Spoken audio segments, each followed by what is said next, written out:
হচ্ছে আপনার যেটা লাগবে সেটা হচ্ছে একটা ভ্যালিড পাসপোর্ট। পাসপোর্টটা আসলে মেয়াদ থাকতে হবে মিনিমাম আপনার 2 বছর, আর 2 বছরের নিচে হলে হবে না, কারণ মালয়েশিয়ার সিস্টেম হচ্ছে মিনিমাম 2 বছর মেয়াদ থাকতে হবে। আর কারো যদি 1 বছর মেয়াদ থাকে বা 1.5 বছর মেয়াদ থাকে বা 2 বছরের কম মেয়াদ থাকে, তাহলে অবশ্যই আপনাদের নতুন করে একটি পাসপোর্ট তৈরি করতে হবে। আর এই ক্ষেত্রে আমি অবশ্যই বলবো আপনারা সবাই এই পাসপোর্ট করবেন এবং মিনিমাম 10 বছর মেয়াদিটা পাসপোর্ট করবেন, তাহলে লং টাইম আপনাদের আর কোনো সাফার করতে হবে না।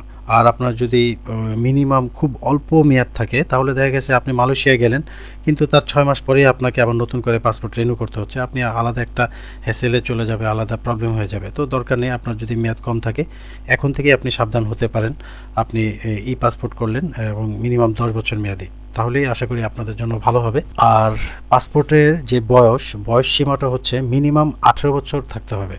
হ্যাঁ, 18 বছরের নিচে কেউ মালয়েশিয়া কাজের জন্য যেতে পারবে না। আর 18 থেকে 35 বছরের মধ্যে মালয়েশিয়া কর্মী নিয়োগ চলছে, তবে 35 থেকে 40 বছরেরও কিছু কিছু কোম্পানিতে কর্মী নেয়। তো যাই হোক, আপনার প্রথমে একটি পাসপোর্ট লাগবে এবং আপনার দ্বিতীয় ধাপটি হচ্ছে আপনার পাসপোর্ট হলো, এখন আপনার একটা এজেন্সি ধরতে হবে, যেই এজেন্সির মাধ্যমে আপনি মালয়েশিয়া কলিং ভিসার জন্য কাজ করবেন। আপনার বাংলাদেশ ও মালয়েশিয়ার নিবন্ধিত যে কোনো একটি এজেন্সি ধরতে হবে। কলিং ভিসায় মালয়েশিয়া যাওয়ার জন্য এখন পর্যন্ত মোট 100টি এজেন্সি রয়েছে। আপনারা সবাই জানেন যে প্রথমে 25টা এজেন্সি ছিল, এখন এরপরে 50টা এজেন্সি হলো, এরপরে আরও 25টা বের হয়ে গেল। তো যাই হোক, টোটাল 100টি এজেন্সি রয়েছে। আপনারা এর মধ্যে যে কোনো একটির সাথে যোগাযোগ করতে পারেন, অথবা সাব রিক্রুটিং এজেন্সি রয়েছে অনেক, তাদের সাথেও যোগাযোগ করতে পারেন, অথবা আপনাদের কোনো পরিচিত মাধ্যম, পরিচিত ভাই বা বন্ধু যারা মালয়েশিয়ার এই কলিং ভিসা নিয়ে কাজ করে, তাদের মাধ্যমেও আপনারা বই জমা দিয়ে মালয়েশিয়া যেতে পারেন। তো বন্ধুরা, আপনাদের পাসপোর্ট হয়ে গেল, এখন একটা রিক্রুটিং এজেন্সির সাথে আপনারা যোগাযোগ করলেন, অথবা আত্মীয় স্বজন কেউ যদি এই কাজ করে তাদের সাথে যোগাযোগ করলেন। তারপরেই আপনারা আপনাদের মেডিকেল করতে হবে। মেডিকেলে মালয়েশিয়া কলিং ভিসার জন্য মেডিকেল করতে যা যা লাগে, তার প্রথম হচ্ছে আপনার একটি ছবি, যেটার ব্যাকগ্রাউন্ড থাকবে সাদা, ল্যাব প্রিন্ট, ম্যাট পেপার, এবং মালয়েশিয়ান ছবির সাইজ হচ্ছে 35x50। মিনিমাম 10 কপি ছবি আপনার লাগবে। হ্যাঁ, আর দ্বিতীয়ত মেডিকেলের জন্য দরকার হচ্ছে বিএমইটি নিবন্ধন। তো আপনার অবশ্যই বিএমইটি থেকে নিবন্ধন করতে হবে। আপনি চাইলে যদি না পারেন তাহলে আপনার কোনো কম্পিউটারের দোকানে গিয়েও বিএমইটি নিবন্ধন করতে পারেন, এবং এই নিবন্ধনের জন্য আপনার সরকারি ফি আছে 300 টাকা। এবং অবশ্যই খেয়াল করবেন, যখন আপনারা এই বিএমইটি নিবন্ধনটা করবেন, আপনার পাসপোর্ট নাম্বারটা সঠিক আছে কিনা, আপনার নামের বানানগুলি সঠিক আছে কিনা, অথবা আপনার বাবা মার নাম তাদের ভোটার আইডির সাথে মিল আছে কিনা, প্রত্যেকটা জিনিস খুব বুঝে শুনে এই বিএমইটি নিবন্ধনটা করবেন। এবং আপনার এই বিএমইটি নিবন্ধনে দেখা গেছে অবশ্যই কান্ট্রি হিসাবে আপনি অবশ্যই মালয়েশিয়া সিলেক্ট করবেন। আর কাজের ক্ষেত্রে আপনি বেশ কিছু কাজ দিতে পারেন, এটা আপনাদের পছন্দ মতো দিতে পারেন, কিন্তু অবশ্যই মালয়েশিয়া দেশটি আপনার সিলেক্ট করে রাখবেন। তো যাই হোক, মেডিকেল করার জন্য প্রথমে ছবি, দ্বিতীয়ত বিএমইটি নিবন্ধন, আর 3 নাম্বারটা হচ্ছে আপনার কোভিড সার্টিফিকেট। হ্যাঁ, করোনার সার্টিফিকেট, যেটা এখনও যারা করোনার সার্টিফিকেট বলতে অনেকেই ছোটটা দিয়ে থাকে। হ্যাঁ, ছোটটা দিবেন না, এখানে আমি যে সার্টিফিকেটটা শো করলাম এইটা হচ্ছে মেইনলি সার্টিফিকেট, এইটা নিয়ে যেতে হবে মেডিকেল সেন্টারে। মেডিকেলের জন্য এইটা লাগবে, কিন্তু অবশ্যই আপনারা খেয়াল করবেন যখন আপনারা এই সার্টিফিকেটটা ডাউনলোড করবেন, অবশ্যই যেন আপনার পাসপোর্টের নাম্বারটা এখানে থাকে।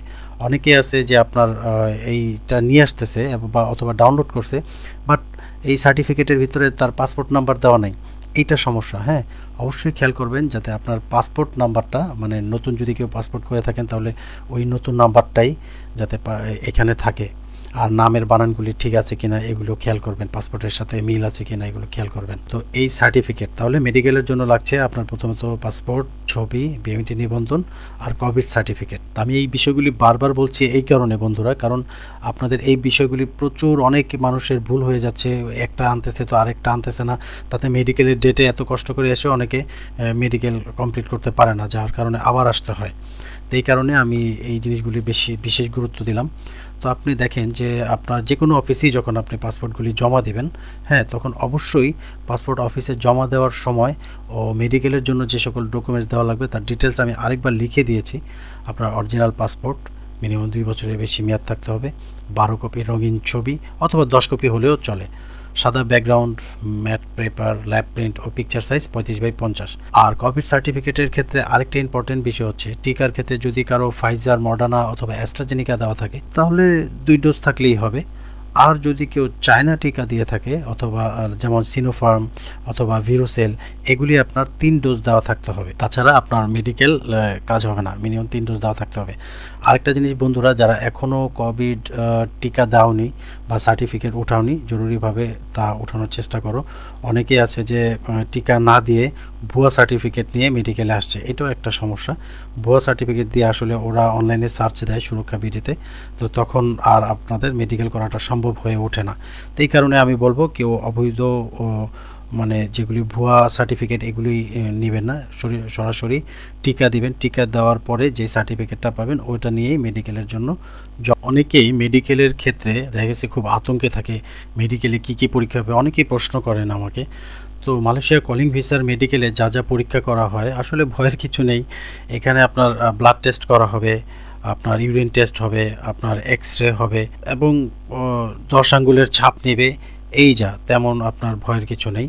তবে একটা জিনিস খেয়াল করবেন, মালয়েশিয়ার যে মেডিকেল করবেন, মেডিকেলটা অবশ্যই যেন মেডিকেলের আগে মাইগ্রামের স্লিপ উঠে, হ্যাঁ, তাহলে আপনারা বুঝবেন যে আপনাদেরকে সঠিক মেডিকেল করানো হচ্ছে। অথবা মাইগ্রামের স্লিপ ছাড়া কোনো মেডিকেল করলে ওইটা আসলে ভুয়া মেডিকেল হিসাবে আপনারা ধরতে পারেন। কারণ মালয়েশিয়া FWCMS এর নিয়ম অনুযায়ী আপনার মেডিকেল করতে হলে মাইগ্রামের স্লিপ প্রয়োজন হয়। তো আপনারা সাবধান থাকবেন যেন আপনারা ভুয়া কোনো মেডিকেলের আন্ডারে না পড়েন। এই কারণে আপনারা আপনাদের মেডিকেল করার পরেও আপনারা অনলাইনে চেক করতে পারেন চাইলে। অনলাইনে চেক করতে হয় কিভাবে সেটা যদি না জানেন, আমি কোনো এক সময় তাহলে পরবর্তীতে কিভাবে আপনারা মাইগ্রামে আপনাদের মেডিকেলটা অনলাইনে চেক করতে হয় সেই ভিডিও আমি দিব ইনশাল্লাহ। তারপরে হচ্ছে আপনাদের মেডিকেল শেষে হয়তো 7 দিন অথবা 10 দিন এরকম সময় লেগে যায়, এর মধ্যেই আপনাদের মেডিকেল রেজাল্ট চলে আসবে। প্রথমেই আমি বলবো আনফিট নিয়ে। অনেকের আছে যাদের আনফিট রেজাল্ট আসে আনফিট, তাদের এইরকম একটা আনফিটের কার্ড দেওয়া হয় যেটার ভিতর লাল বড় গোল করে এই সিলটা দেওয়া থাকে এবং বড় করে লেখা থাকে আনফিট। আপনারা দেখবেন নিচে যে টিয়া কালারের মার্ক করা আছে ওখানে লেখা আছে যে he is unfit two work, মানে সে কাজের জন্য ফিট না, সে আনফিট। আর এই আনফিট হওয়ার ক্ষেত্রেও অনেকটা ক্ষেত্রে আপনারা নিজেরাও দায়ী। দেখা গেছে একটা সুস্থ মানুষ, বাট সে তো সুস্থই, কিন্তু সে আনফিট হলো কী করে? অনেকে আসলে আমাদের দেশে যারা স্মোকার তাদের উচিত মেডিকেল করতে আসার 1 সপ্তাহ আগের থেকে মিনিমাম স্মোক বন্ধ করার জন্য। অথবা অনেকে আছে উল্টাপাল্টা বিভিন্ন নেশায় আসক্ত, ওই টাইপের কোনো কিছু করা যাবে না এই মেডিকেলের আগে। এই কিছু সতর্কতা অবলম্বন করলে কিন্তু আপনারা আনফিট হন না, এই জিনিসটা খেয়াল করবেন।